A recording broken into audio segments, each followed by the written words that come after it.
Comme chacun le sait, le hâle est l'action combinée du soleil et du grand air qui brunit la peau.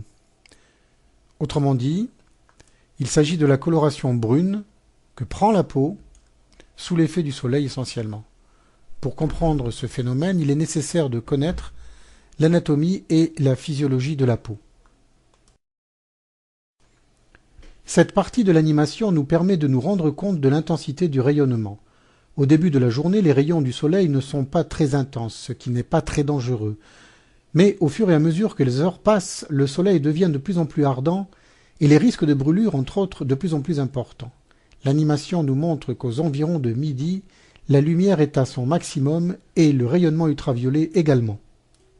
Pénétrons à l'intérieur de la peau pour en connaître la composition et la physiologie, autrement dit les moyens qu'elle utilise pour se défendre contre les rayonnements ultraviolets provenant du soleil.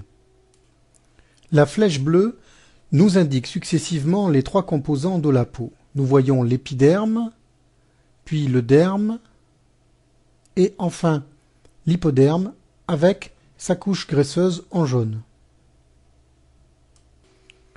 Une fois à l'intérieur de l'épiderme, qui est la couche la plus superficielle de la peau, la petite flèche bleue nous indique en rouge l'épiderme, puis en dessous la couche de kératine en gris, dont nous reparlerons un peu plus loin, et enfin en dessous le derme en rose. Les mélanocytes, désignés ici par la petite flèche bleue, sont des cellules qui ont la capacité de sécréter de la mélanine, qui est le pigment qui nous intéresse ici, éclairé par la petite lumière en transparence. C'est la quantité de mélanine qui augmente le bronzage de la peau et qui la protège des effets néfastes du soleil.